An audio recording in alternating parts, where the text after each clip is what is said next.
Jangan lupa untuk subscribe YouTube channel Rizal Rashid dan klik notification bell.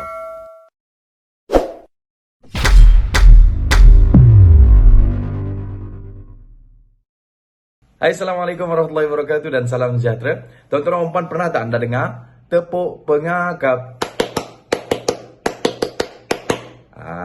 So, yang pernah join pengakap ataupun yang seumpama dengannya, mesti familiar kan dengan tepukan tu.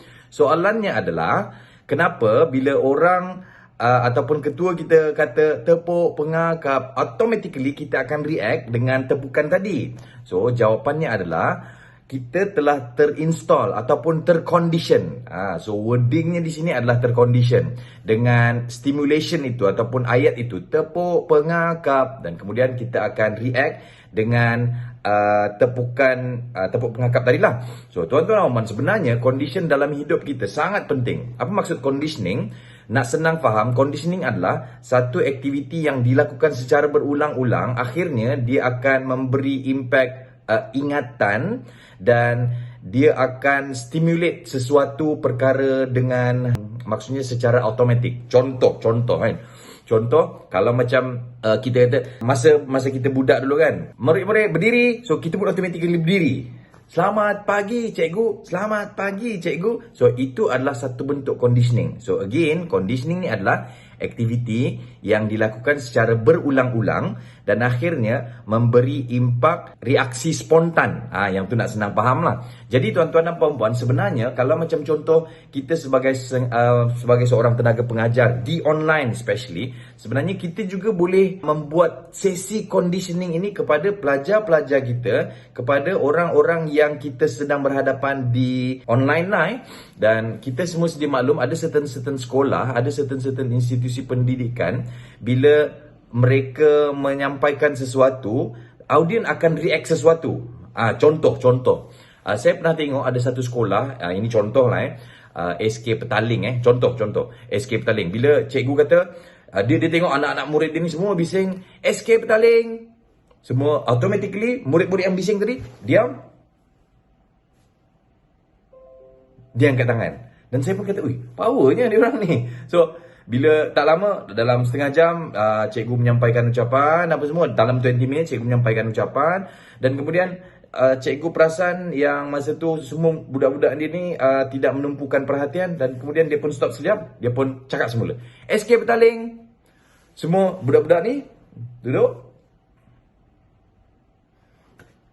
Dan kemudian cikgu pun meneruskan ucapannya. So point dia adalah, mereka ataupun audien, budak-budak daripada SK Petaling ataupun audien masa tu, ini contoh ya, SK Petaling saya petik hanya untuk contoh, untuk senang faham. Mereka ataupun audien telah tercondition dengan words SK Petaling, dan bila disebut SK Petaling sahaja, dia orang akan diam dan membuat. So, itu juga adalah satu bentuk conditioning. Jadi, hari ini ataupun video ini, saya ingin memberikan satu tips bagaimana cikgu-cikgu ataupun tenaga pengajar, pendidik, pensyarah ataupun sesiapa sahaja yang selalu mengajar secara online, kita juga sebenarnya boleh conditionkan minda audien kita. Dengan macam mana? Dengan satu perkara yang kita nak. Contoh. So, kita boleh pasakkan, kita boleh conditionkan anak-anak murid kita. Okey, murid-murid sekalian, kalau cikgu kata, apa khabar semua? So, anda mesti sebut, baik cikgu. Dan berdiri, duduk dengan tegak. Okey, sekali lagi, boleh kita ulang sama-sama? Murid-murid, apa khabar semua? Baik cikgu. Contoh. So, buat secara berulang, mungkin 3 kali, mungkin 4 kali, mungkin 5 kali, dan akhirnya bila mereka tercondition dengan kata-kata itu, so sekiranya kita lihat audien kita, pelajar kita start chatting, start bertanya soalan, start tak fokus di online especially, so kita pun stop sekejap, kita tengok, murid-murid apa khabar semua? So diorang pun akan, baik cikgu. So, tuan-tuan dan puan, itu adalah conditioning, dan how conditioning sangat bagus untuk grab audience attention supaya mereka insya-Allah akan lebih fokus dengan kita. Dan satu perkara yang sangat penting tuan-tuan dan puan, kedatangan kita ataupun masa kita mulakan kelas itu juga condition, menjadi satu sesi conditioning untuk anak-anak murid kita ataupun audien kita. Kalaulah kita selalu datang awal, maksudnya mereka akan kata, "Oi, Tuan Rizal ni kalau kelas pukul 9 dia akan start pukul 9." Ataupun nauzubillah tuan-tuan dan puan, kalaulah macam contoh kita selalu datang lambat, pukul 9 kelas, 9 suku baru nak set up ataupun 9.10 baru nak set up, percayalah tuan-tuan dan puan, mereka akan tercondition, oh dia ni tak apa, kelas pukul 9 dia selalu buat kelas start, dia akan start kelas lambat contohnya. So itu juga akan memberi conditioning kepada audien kita,